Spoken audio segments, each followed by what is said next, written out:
welcome everybody. Saturday mornings, like she said, it's a great time to talk baseball, and that's what we're going to do. We're missing one panelist, and I don't know if Steve I haven't heard from him. I don't know if he's going to show up or not, but the rest of us are going to carry on. We'll begin with introductions. To my immediate left is Jeff Robertson, who is the co-author of Stories from Ole Miss Baseball. Jeff.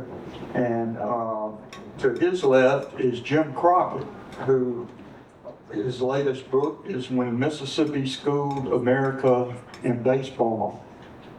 And boy, did we. I think to start things off today, I thought we would examine this question. We'll get to each of the books. But you know, as long as I've been alive, which is 72 years, Mississippi has been known as a football state. Everybody just kind of considers we're a football state. Considering all the accomplishments of Mississippi baseball teams and how well they are supported, we have 3 universities that all rank in the top 10 in the nation in baseball attendance. And then we've got Delta State in Cleveland, which has been a Division II power forever. Are we a baseball state now? Jeff, you start us off. Everybody hear me? First of all, thanks, Rick, for being the moderator and being the greatest of all things that she mentioned. And I want to say it's an honor to be on with Mr. Crockett too. I know he's worked hard on this book and some other books and enjoyed doing them like we all do that eventually get to write books, which I didn't start out doing. I started out, as I told people, I wrote stories about this long and it just expanded into books later. I think your question was how we turned into a baseball state, or have we? Are we? Well, I think we are equally in as much as any other sport, and maybe above.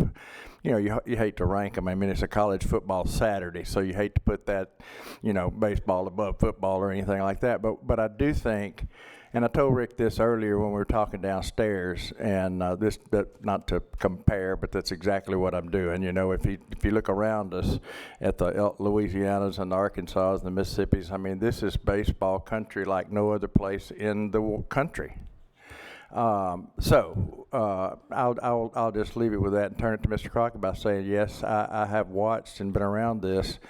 Went to school in the early 80s in Oxford and you know, with Coach Gibbs, and they had a good program, and Coach Polk came along, Coach Burtman came along, all in our area, and you know, and then the last 25 years, 35 really, back in the early 90s, I started covering it on a regular basis. So about 35 years worth of saying, yes, absolutely, this is a baseball school, because I've been to Hattiesburg and Starkville and Cleveland and those places, and there's a passion here, like, you know, I haven't been everywhere, but I haven't seen it anywhere else. Can you hear me? Yes, the answer is yes. So Mississippi is a baseball country, believe me. Rick, I can't believe you didn't mention that Southern Miss holds the record for the longest 30-game winning streak, 30 season and 40 season winning streak over this century. Well, Southern Miss has. I was at Southern Miss for a while, so. Well, there's not a book here about Southern. It is. It is baseball country, and I'm glad to say it is. It's my favorite sport, and has been since I was a boy. Yeah. Well, let's get to talking about your books, and I'm sorry Steve's not with us. His book is The Dude, which is a biography of Dudy Noble, who the baseball stadium at Mississippi State is named for. And I once wrote a book about Boo Ferris, a biography of Boo Ferris, who Dudy Noble gave the first full baseball scholarship in Mississippi history to Boo Ferris. So maybe Steve will join us later. But let's get to we'll start with you, Jeff. How did the idea for the Ole Miss baseball book, and you co-authored the book, so you might want to talk about that process. Well, if you'll forgive me for going off just a second on a tangent, since you mentioned the dude and Dudy Noble, he's in our book too, because he coached baseball at Ole Miss for 2 years. And so Mississippi State named their baseball stadium after him. But he also said this, apparently, and we put apparently because it was 1918, 1919, so here's what our quote was. I already know what hell is like. I coached at Ole Miss. He did say it, and he said it to a Tennessee sports writer. That's true. So in true spirit of the rivalry, State names their baseball stadium after the guy who hated coaching at Ole Miss. I'm kidding, but that's a great moment, I guess you'd say, in Mississippi baseball, and that's over 100 years ago. Just for somebody to say that back then and know the rivalry from that angle. But this book came about because. I would say, and some people have asked us this, if they hadn't won the national championship in 2022, could you have done this book? Well, yeah, we could have done this book. There might have been less interest in it, but since they kind of got over the top with that. And so Chase Parham and I have worked together at Ole Miss in sports journalism for going on, well, he's much younger than I am, but he worked with me at the Ole Miss Spirit for a while, and then he's been still covering the team very closely lately. I've kind of moved on to not covering it as closely. So, I guess in a way we were the two that had covered it most. I've been around the program for about 35 years now, and he's been around it for 20. And, we spent the whole 11 days up in Omaha together and with some other folks and covering the national championship. And we said then we ought to do a book beyond. Chase did a great book on the championship season, and then we said there ought to be a book about Ole Miss baseball, period, and just the history of it or stories. And Neil White, such a great publisher at Nautilus Publishing, that he didn't want a every year account from we found out that there was a baseball club in 1871 all the way up till now, but he didn't want a year-by-year account. He wanted stories. So we talked to a lot of people and went that direction. And then we had some stories of our own that, we had experienced by being around it so long. So that's how this kind of came about. And, I'll end it with saying we're proud of it, and I hope that it's worthy of the program and Mississippi baseball. Jim? I became a sports writer in my old age. This is my 5th book. I'm a retired accounting professor, and most of my books, few books, are about scandals in Mississippi. But I started writing, and I wrote one on when Ole Miss Mississippi State dominated the SEC from 1959 to 1966, 8 calendar years. There were 3 sports, baseball, basketball, and football, 24 championships. Ole Miss and Mississippi State won exactly half of those. Ole Miss won 6 and Mississippi State won 6. That worked out well for me because I graduated from both Ole Miss and Mississippi State, and I spent 20 years at Southern Miss. So anyway, I've been interested in Mississippi sports for all my life, and I've been to hundreds of Ole Miss, Mississippi State, and Southern Miss baseball games, literally hundreds of them. Well, when Mississippi State won the championship in 21, that's the first one that won the College World Series from Mississippi. Interestingly enough, Ole Miss was the first one that got to the College World Series, and Mississippi State was the first one that won it. It took Mississippi State 12 times to get to the point where they won it. Ole Miss has only been 6 times, and they won it once. But anyway, I've always been interested in it, and when I didn't get to go to the 21 game series But the 22 series, when Ole Miss was playing, my son and I were driving to Omaha, and I was looking at who we were playing and our record and how hot the Rebels were at that time.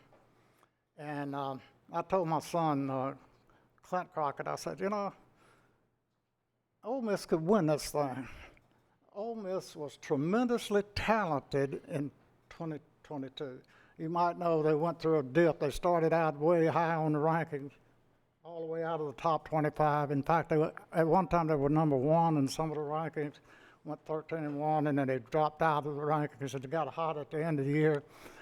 But they had tremendous talent. And when they got the pitching straight, and when they got with what's his name, Big Game Hunter, Elliott, and Dave DeLucy pitching, and the hitters started hitting again. They missed one great player for a while. I'll think of his name in a minute. Anyway, when they got hot, they could have beat anybody, and they showed that when they in the regional and the SEC and the super regional. Anyway, I told my son, I said, if the Rebels win this thing, I'm gonna write a book about winning back-to-back championships, Mississippi State and Ole Miss. Well, the Rebels won. I started working on the book, and I found out they weren't the only ones that won.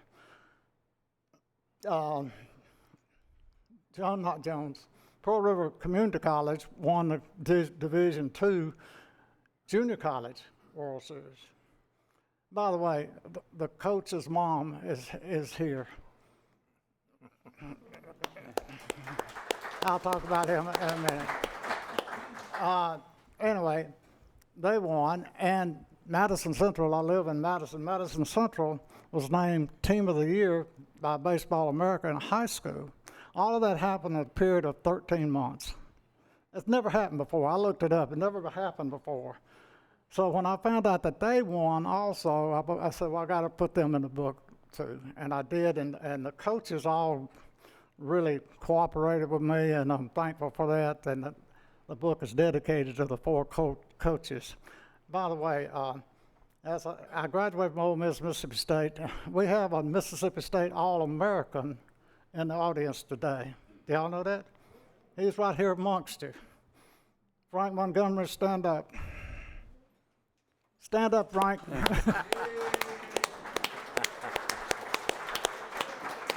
Frank he was a senior at Mississippi State before he ever lost a game. He's a good friend of mine, member of my Sunday school class. So that's how I got to start writing the book. Yeah. I want to talk a little bit about the two national championships that Mississippi State and Ole Miss won, because I covered them both for Mississippi Today. And I'm just going to tell you, I have never been to an event, and I went to two in a row, where the supporters of one program have so taken over not just the stadium, but the city, Omaha. You couldn't go half a block in Omaha without, in 21 running into state people, and 22 running into Ole Miss people. The stadiums were 90%. That's not an exaggeration. It were 90% Mississippi fans in the stadium. I've never seen anything like it. And Jeff, you were at the Ole Miss when you were, and did you go to the state one too, Jim? No, I didn't go to the state. Yeah. Well, wasn't it amazing? I mean, It's amazing. It was when we, I think I'll say it this way as far as what we tried to do. I know that I haven't been there but a couple times. State folks have been a few more times just because they've been more. But you learn quick. You better kind of figure things out as you go, because you can't predict how long you're going to be there. And if you lose two in a row, then you come home, or if you lose one and then you don't lose one. So we tried to figure this thing out all the way through, and Chase and I and another couple of reporters and all roomed together, because you got to share some costs at that event for that long, and we stayed in 4 different places and 10 nights. So the first one was in Lincoln. So we went from Lincoln to Omaha in 3 different places in Omaha. But yeah, as far as the fans, and I think that's what my point would be, and Mississippi State fans and Ole Miss fans, once you get there, you're trying to figure out every day. What's next? You know, who's coming? How they gonna get there? Where you gonna stay? How long you gonna get this reservation for? And you know, when you gonna cancel this one and move to another one? Oh, I found a cheaper one. I mean, it's a challenge, but people were doing that. And Mike Bianco said this, and I don't know that we put it in this book, but Chase put it in his, and I put it in another one Neil and I had done. But Mike Bianco said he knew people were passionate about baseball in Mississippi and at Ole Miss, but he had no idea until those 11 days in Omaha how passionate people were for baseball in this state, and in that case Ole Miss, but certainly Mississippi State, Southern Miss. So yeah, it was an experience, you know, for state folks one year and Ole Miss folks the next, like never before. There were, my son was at both of them with me, but at the Ole Miss one, he had a buddy that he had gone to school at Ole Miss with, and his buddy was there for the first weekend of the tournament, drove to Omaha, drove back to Jackson after the Sunday games, turned around on the next Friday and drove, it's 14 hours, you know, drove back. And he had no tickets, so they had to, you know, and the tickets got to where they were $800 for a game, you know. It was incredible. Baseball now, not the Super Bowl. Yeah. If I could add something there, we stayed 11 days in 4 or 5 different hotels. If you think your team's going to win and you're going to go to start with to the first part of the thing, go by the bank and borrow all the money they'll let you have. Yeah. Because you're going to need it. Yeah, it's good. It's a good event to cover on an expense account. Yeah, and it really is the most fun event, and trust me, I've covered them all. But the College World Series, you know, if your team's not playing, they've got about 20 wonderful golf courses in town. Then you go cover the games, and then the steakhouses stay open till 1 a.m. So it's a pretty good deal. Yeah, I wanted to talk about also with you guys the growth of college baseball. My first paying job, my dad was the sports information director at Southern. The first paying job I had was when I was 5 years old. The athletic director there, Reed Green, gave me a silver dollar at every baseball game to chase down the foul balls. Because back then you didn't get to keep them. You had to turn them in. And that might have been the toughest job I ever had, was to try to talk college students as a 5-year-old into giving me that baseball back. But from that, and there was they didn't charge for attendance. There was 2 sets of wooden bleachers. Same thing at Ole Miss, by the way. And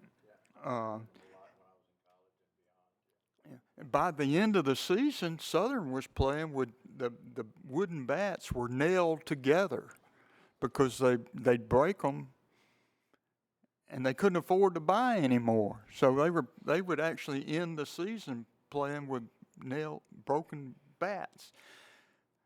At Ole Miss, and I wrote a piece for your baseball book in it about watching a game with Willie Morris, or a Mississippi State doubleheader. There were no bathrooms at the Ole Miss baseball park. You had to walk 2 blocks down the road to use the restroom.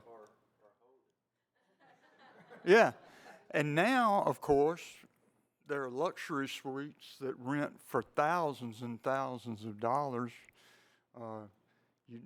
You don't have to wait in line to use the restroom. You don't have to walk 2 blocks for sure. You know, it's just incredible to me how far baseball has come.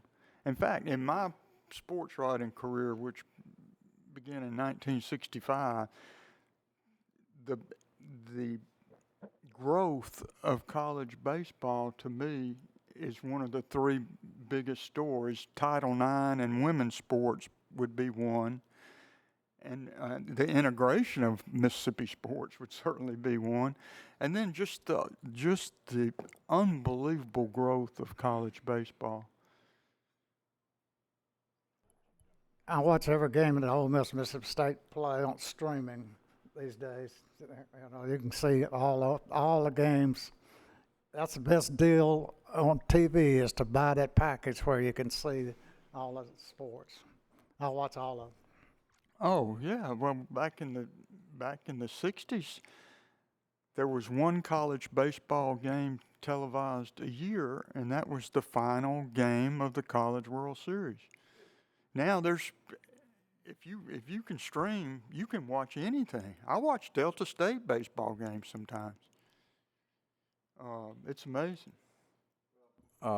Just a couple comments on that. You know, the growth of the sport here. I mean, here's my book, but the growth of the sport began with Ron Polk.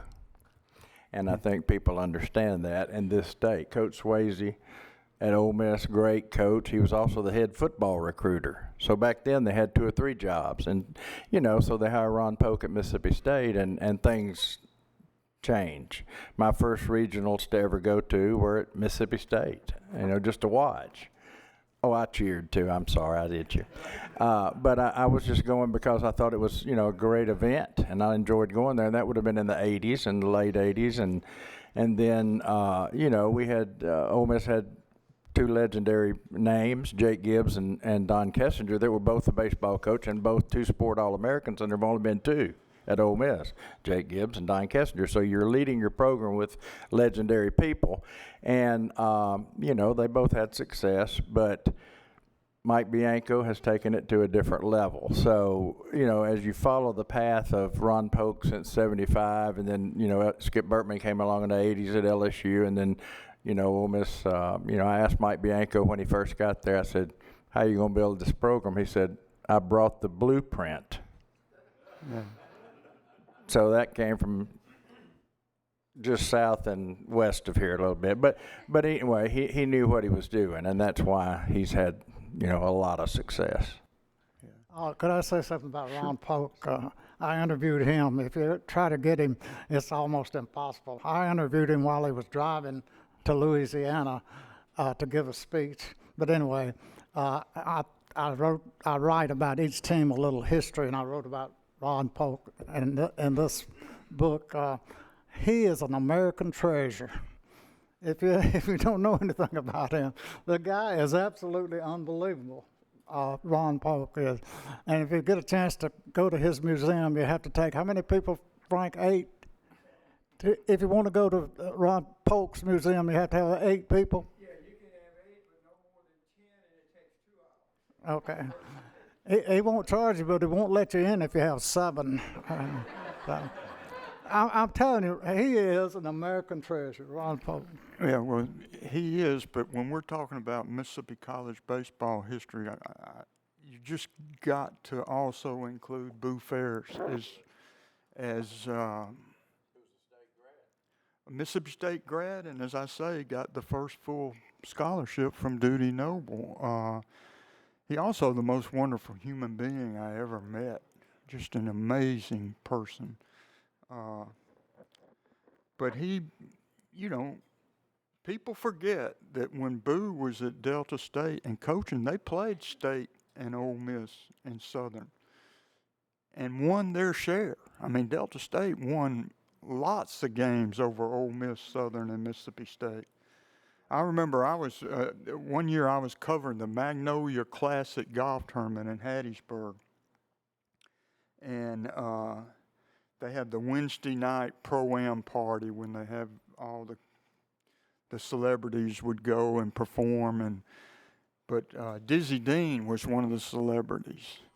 And Dizzy was talking to Pete Taylor, the Southern coach, and Boo walked up, and Diz said, "I hear y'all played. Y'all had a game today. How'd it come out?" And Pete said, "Well, you know, we usually win in Hattiesburg, and Boo usually wins when we play in Cleveland." And Dizzy said, "Well, how'd you come out today?" and Boo didn't say it. Pete said, "Well, they got us today." Yeah, they got them. It was 22-1.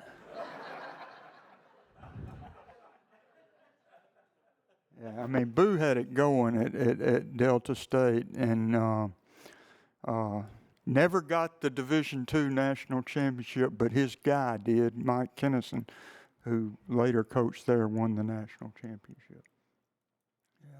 Yeah. Somebody should write a book about Delta State sports in general.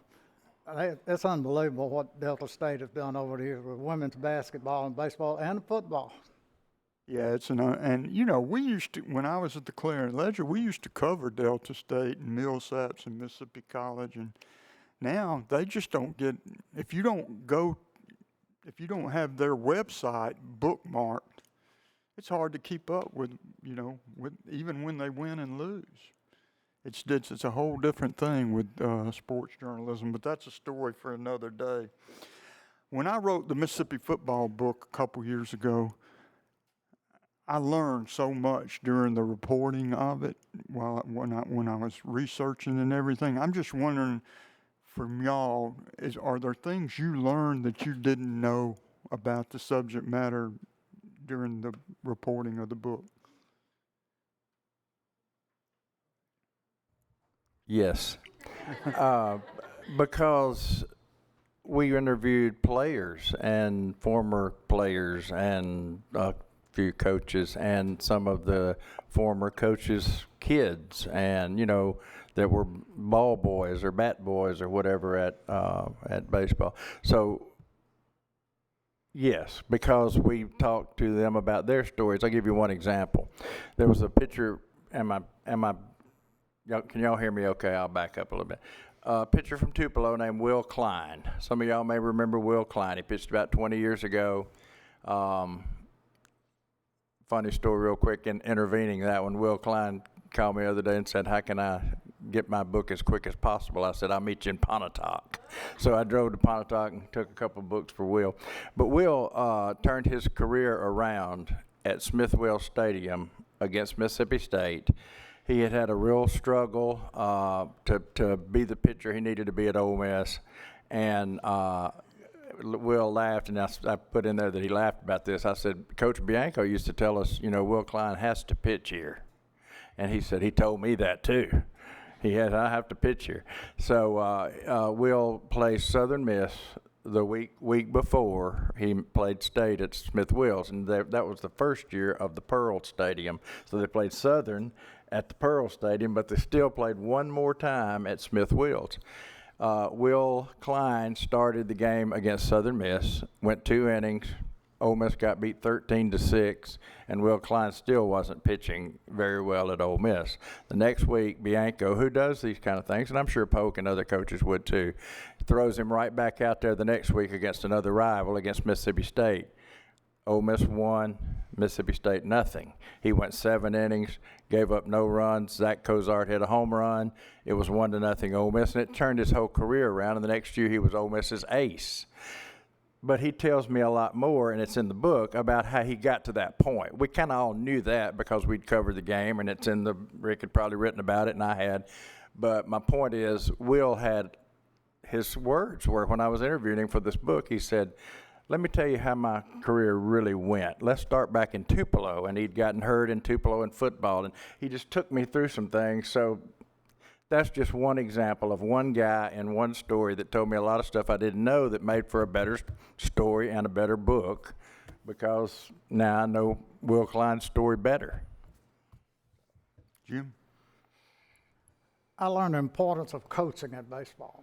Baseball's a pretty standard game. It's not like football. If you learn to play first base in baseball, supposedly you can play it anywhere. You know, there's not a lot of difference, but that's far from the truth. A lot of coaching is important in football. Let me tell you about Tim Elko. Tim Elko came to Ole Miss. He was going to be a superstar. His first year, he was awful. Tim Elko, he was awful his first year. And Bianco kept putting him in there, giving him chances, and he wasn't performing, okay? but they coached him up and got him to the point where, y'all know what the story of Tim Elko is, a great college player and a great human. But all the way through, I talked to all the coaches, and boy, did I learn. You know, I've been following baseball all my life, and I've read every baseball book I could get my hands on, basically. But those coaches, they have insights. They know how to do things to get people to perform correctly. That's the reason I dedicated my book to Coach Lamonis at Mississippi State, Mike Bianco at Ole Miss, Michael Avalon, his mother's back here at Pearl River Community College, and Patrick Roby, who was at Madison Central and now is at Belhaven University. Coaching is as important in baseball as it is in football and basketball, and maybe even more so, because baseball is so many possibilities, let's put it that way. It is important, and it's also really, really hard because in college, and particularly in college baseball, where you got to divide. Historically, you've had to divide 11.7 scholarships among 35 ball players. That's a tough. That makes it pretty hard. And in the case of Ole Miss, in April of their College World Series championship season, they're 22-17, and trust me, people wanted to fire Bianco. Jeff, you can talk about it. I mean, I thought they were going to fire Mike, which would have been tragic in my opinion. But you want me to follow up on that? Yeah. There's been a seat that's been a little warm a couple of times up there in the last 25 years, but maybe none, like greater at that point. But, Bianco is a really good baseball coach and a really good man and a really good family man. I mean, I'm glad he's been in Oxford so long and they've contributed so much to the community. But he, there have been times when people, talking about golf courses, I'll have to add this. The first year he got there that summer, I don't know if a few of us ran into him somewhere, and I said, you're going to mess up my golf summers, especially in June, because you've come up here trying to get to Omaha, and that took a while. But I usually play golf from late May till August, and he said, a lot of good golf courses in Omaha. So he was kind of preparing me for that. But we had to wait a few years to see that. But yeah, he, another thing I told him, I was, and Mr. Crockett had mentioned he was an adjunct professor, and I taught some classes at Ole Miss during that time and was teaching in 22.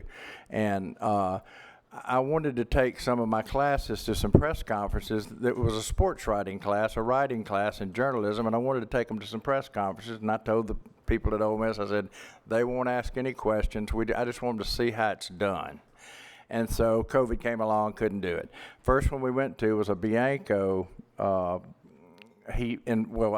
asked him, could they come over and just tour the place and see it? So he talked to them as a class, a couple of classes in the team meeting room, and just gave them some insight to baseball. This was like in March when they were ranked number 1 in the country. At the Omaha, I said, Mike, you had that big dip down this season, and my class told me at that moment when you were 7-14 in the conference, my class said, you'll never get invited back to see Coach Bianco again because we were the jinx. Obviously, your class has jinxed them from, having a good season after being ranked number 1, but he laughed, and that was at Omaha in one of the off days, and he said, no, they weren't a jinx. But, yeah, he's done so many good things, and there have been some moments where maybe some seasons didn't go quite as well, and I'm glad that they've recovered the last couple of years too, because there were a couple of bad years after Omaha too. But so that was a really long answer to say, he kind of saved himself a few times, certainly at College World Series. Yeah, and to expound on how tough college baseball coaching can be is. Chris Lamonis is no longer there. Yeah, I'll talk about that. Chris Lamonis was a great coach, I'm sorry that he's no longer at Mississippi State, although Mississippi State has a great coach right now, I think. But Coach Lamonis was very helpful for me in writing this book. The thing about, you mentioned Ole Miss was 7-14 in the SEC, and then they got hot and made it. The story is that they were the last one in because they were the last one chosen to go to the College World Series, and the first one at the end, the only one left at the end. I talked to Coach Bianco about that, and I said, you're the last one in, and the first one end up number one. He said, we were the last chosen one. He said we were a lot better than a lot of those people that had automatic bids. And he was right about that, and it showed up in the seeding in the regional that they went to. If they were last, they would have been the 4th seed in the regional, and they were not. They were either the 2nd or 3rd seed. They were not the last 64th best team in the country. They were way better than that before the College World Series. Coach Lamonis. We're talking about being 7-14. Mississippi State was that this year when he got fired, was it not? Yeah. Mississippi State did better than Ole Miss did in recovering. They ended up 15-15, I believe, or maybe even 16-14. Ole Miss ended up 14-16 in the conference. But what Mississippi State did this year was better than what Ole Miss had to do to get to the College World Series. Well, I remember writing a column saying that they at least should have let Chris finish the season, which I still believe they should have. But boy, that column I got a lot of emails that disagreed with me. So, Jeff, I wanted to ask you, the foreword to the Ole Miss baseball book is written by a former Ole Miss baseball player named Archie Manning. Talk about that. I mean, he's written the foreword to one of my books, and getting the right guy to write a foreword to your book is important, because for my Boo Ferris book, I got John Grisham. Now, if you want to get somebody that's going to boost your sales. So what Rick is saying is Chase and Jeff don't really matter on the cover, but Archie Manning matters on the cover. Yeah, it helps. It does help. So, no, we were looking for somebody to write a foreword, and Chase and I just put our heads together, and because a lot of people, most of you in this room probably do, but a lot of people don't know that Archie Manning was an all-SEC baseball player. Great baseball. Yeah, I mean, and right, he was on the College World Series team in 1969. So, we thought, well, certainly got the name, and then we've got a surprise for half the people that don't even know he played baseball because they think he's just a football player. So he was very happy to do it. Neil White, the publisher, handled all that for us, and Neil and Archie have a great relationship. And so Archie wrote it, and yes, it's important to have a name above Chase and Jeff. But I will say this, and I showed Rick this morning, the last sentence in Archie's foreword says, and this is, I don't want to say dramatic, but this is pretty telling about how much he really enjoyed baseball at Ole Miss, and he only played 2 years. He tells in here that, Coach Vaught said first year, let's focus on football, and then he let him play a couple of years, and then he was drafted by the Saints and had gotten hurt, and had an arm, broke his arm, obviously, and during his football season. But so he only played 2 years, but he was all SEC, and here's his last line. I've been on a lot of sports teams in my lifetime, but I wouldn't swap any of them when I played for the years I played baseball at Ole Miss. Pretty big statement for a guy who played NFL football and was a third-place Heisman Trophy and probably should have won it, right, Rick? Yeah, but of course, but I'm just saying. Of course, one of those teams he played for was the Saints. Yeah. Loved the Saints, but that was a tough era. Yeah, there you go. But no, I just wanted to say that, that's a pretty strong statement for a guy who's been on a lot of sports teams. I want to tell a quick story about Archie when he was playing at Ole Miss, and they were playing down at Hattiesburg, and they were playing Southern, and I was a kid sports writer. and Archie played shortstop. Back then, you'd leave your glove on the field. When it was your turn to bat, you just leave it out there, and the Southern guy left his glove out there, and Archie handed it to him, and the Southern guy said, "Archie, would you sign this for me?"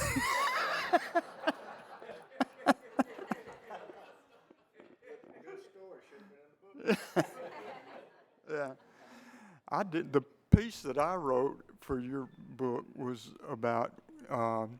I see David Ray Morris back with the camera. I wrote about watching a Mississippi State Ole Miss doubleheader with Willie, and his observations during the game. And Willie was a huge baseball fan. Loved base. When Willie died, Joanne, his wife, showed me where he had outlined his next book was going to be his baseball book. And it was going to start at Goose Egg Park in Yazoo City, where his dad taught him to play baseball.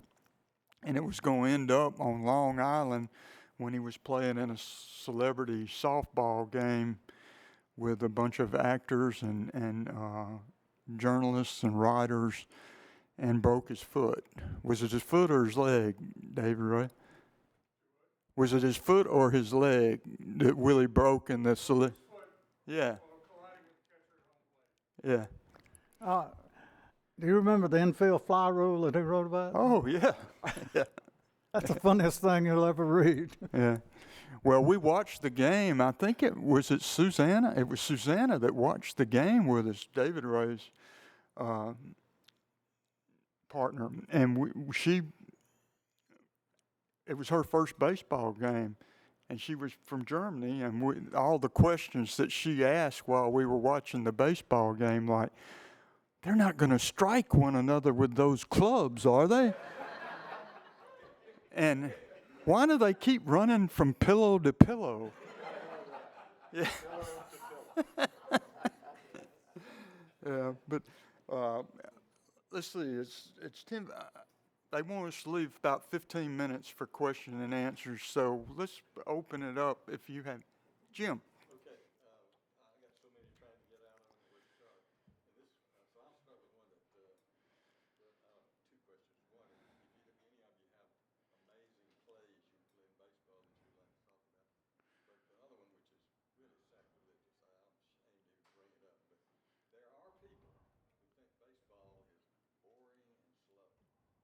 Thus, we have things like banana ball, and despite removing all the stilts and the costumes and funny antics in banana ball, I don't know if y'all watch banana ball, but there's some rules that people have talked about, like stealing first and allowing if a fan catches the ball, it should be out, and things like that.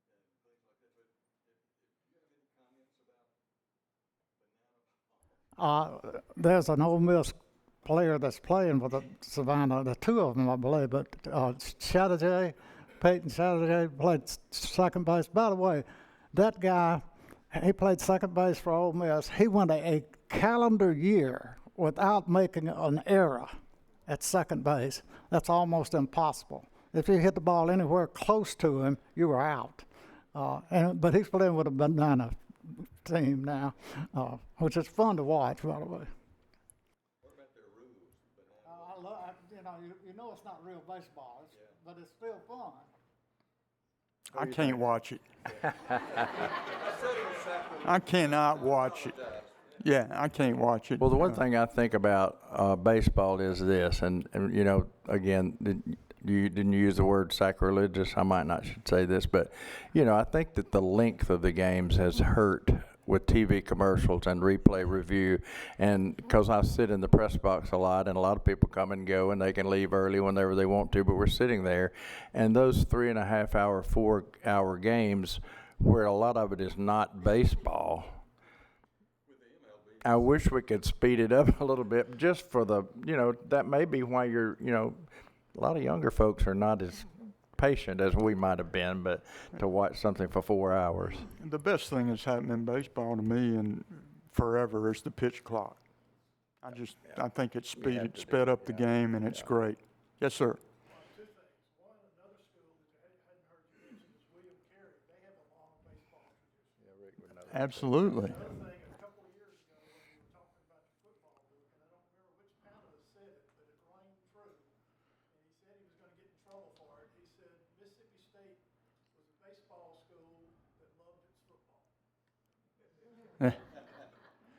Well, State was ahead of the curve on baseball, and it really went back way before Ron Polk, although baseball wasn't as popular then, but they had great baseball back when Dudy Noble was the coach, and then Paul Gregory was very, very successful as a baseball coach at State.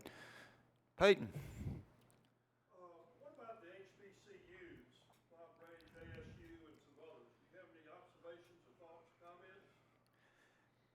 Well, to me, it's just a shame that black youth, African American youth, aren't getting involved in baseball as much as they used to be. I mean, I don't know what the percentages are now in big league baseball, but they're way down from what they used to be. You got way more Hispanic players, and I think a lot of it has to do with travel ball. You know, I mean, it's expensive, it's time consuming, and black kids just aren't playing. I'll leave it open to. Well, one thing I'll say real quick is that I'm glad that State, Ole Miss, Southern Miss, others play baseball versus the HBCU teams. I saw the schedule come out this week. I think Ole Miss plays Jackson State next spring. I think we played Alcorn State this spring. I have to go back and look. But we played Arkansas Pine Bluff recently. So I'm glad that we do that. I'm glad that we, participate against those schools. I think that's a positive. But I don't have a lot of the comments about, knowing much about their programs or anything, except that I've seen a lot of those games over the years in Oxford. Could I say something about that? We've come a long way. In my book, I talk about 1959 and 60, Ole Miss won the SEC, and they did not have a chance to go to the College World Series because Mississippi teams did not play integrated teams at that time, so neither one of those. And one of those teams, 1960 team, Ole Miss was one of the greatest teams Ole Miss ever had. Robert Caillat, Jake Gibbs. By the way, Robert Caillat was a heck of a Catcher. An athlete in baseball.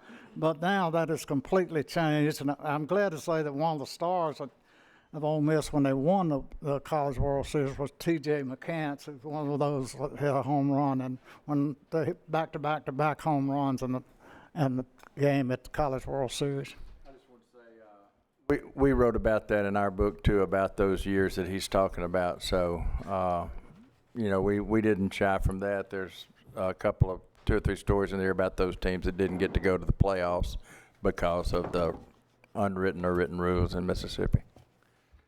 Hey, Steve. I'm going to go ahead and ask your question.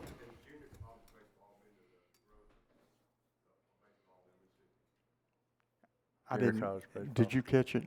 I didn't catch the question. Say again. How much has junior college baseball been important to the growth of baseball in Mississippi? Well, it's been huge. If you look at any of the Mississippi 4-year school rosters and how many of their players came from junior colleges, it's significant. Pearl River in particular has their whole roster every year just about signs with a 4-year school. Some of the best players at all of our schools are from Mississippi that played first in Mississippi Junior College. Right now, I need to introduce Steve. What happened? I have apologize. We had some car trouble on the way here. Oh, wow. I apologize. And the one thing I want to say is it's such an honor to be here at the Mississippi Book Festival with these men that I so respect, especially the governor right here. When I got ready to write this book, the second phone call that I made was to Rick Cleveland.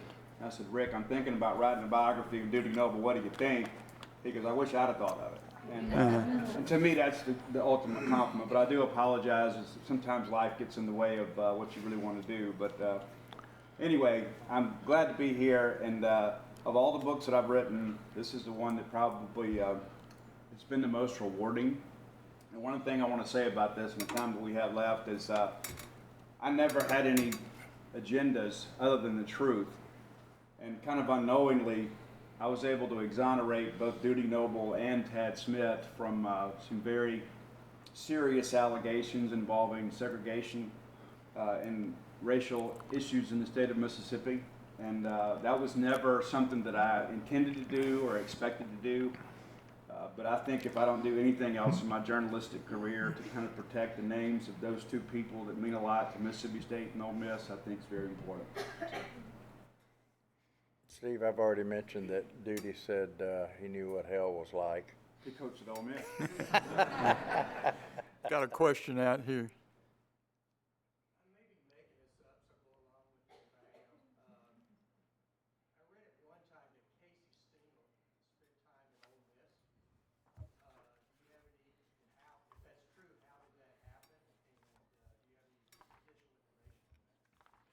Got a story on that?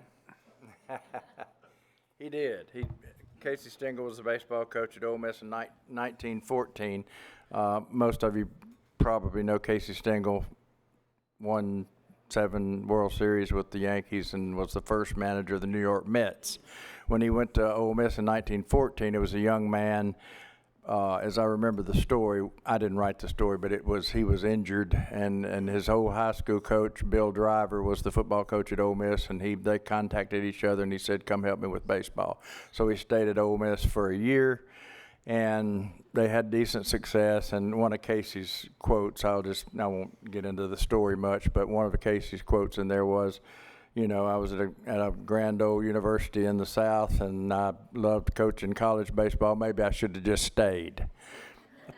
Probably should have gone on and coached 10 World Series, won 7, things like that. But yeah, we have that in there. That's how Casey got the name, the old professor. Yes, sir. Real quickly, and I'll buy the book to find the full story, but how did Dudy Noble go from Vernon, Mississippi to Mississippi State? Supposed to hit this button right here.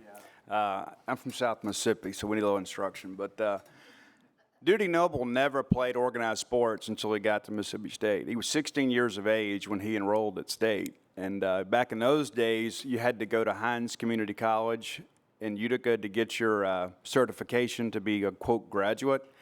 And so his first 2 years at Mississippi A&M, he played intramural sports because you had to be 18 to play varsity sports.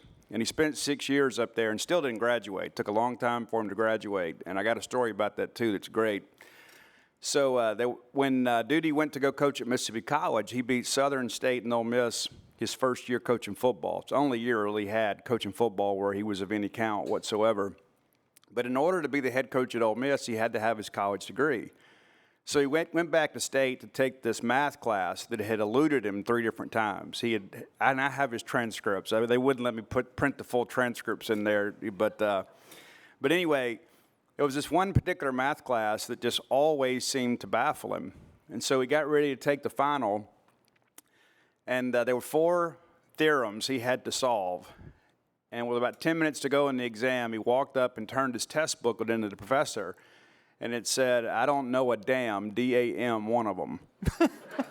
So when grades posted, and it was basically the final was pass-fail. Like if he didn't pass the final, he was going to fail the course again for the 4th time.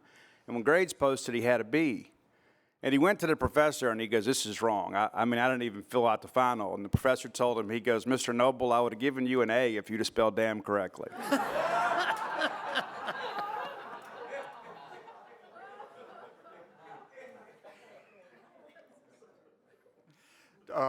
What did you learn that you didn't know about Dudy Noble? When I read your book, here's what I learned. I didn't know he was that fast. I didn't know he was a sprinter, almost an Olympic sprinter, right? When Dudy Noble was a senior at Mississippi A&M, he was a starting center fielder, the starting quarterback, the starting point guard, and he set the SIAA record in the 110 and the 220.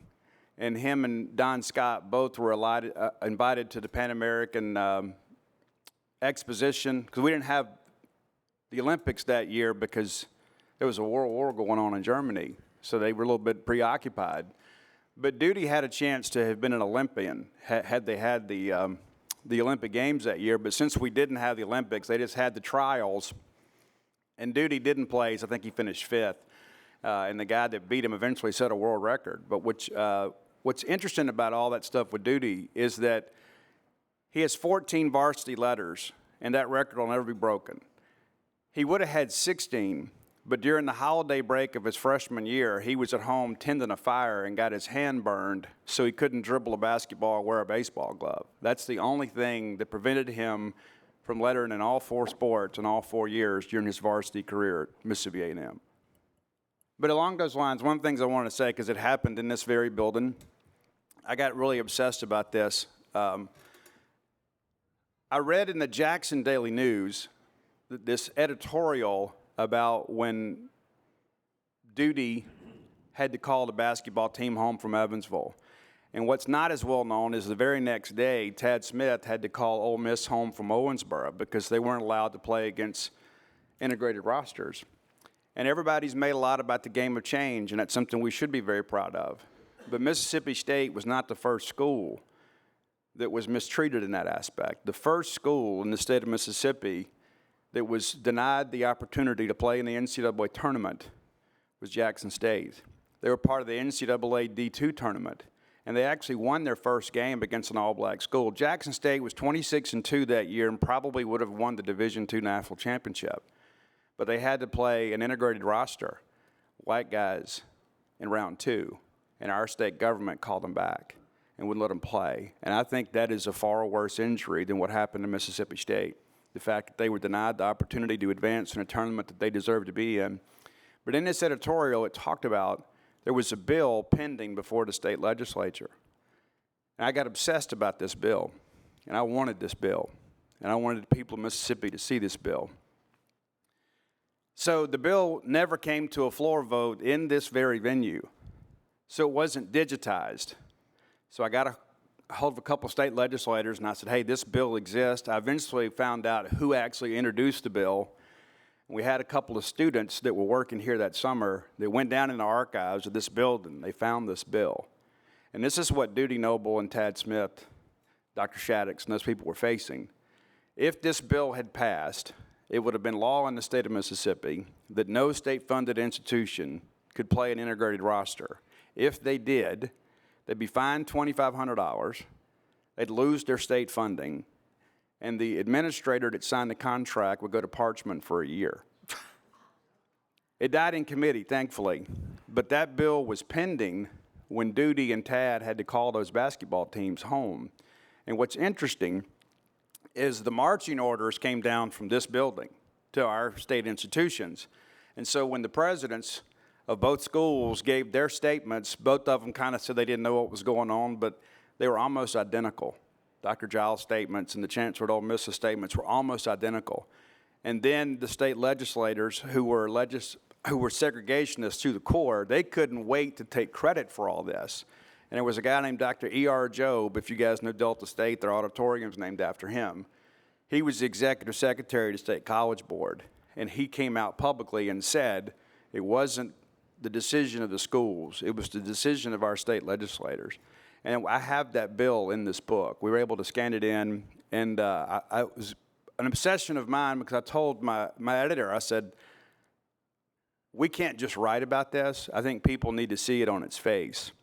I think it talks about a time when things were really wrong in our state, but I think it also shows the progress that State and Ole Miss and our state-funded institutions have been able to make. But also, too, I think it shows that Dudy Noble and Tad Smith were basically just kind of puppets in all this, but they've been unfairly scapegoated over the years because of something they had no control over. I think we are out of time. Appreciate y'all coming.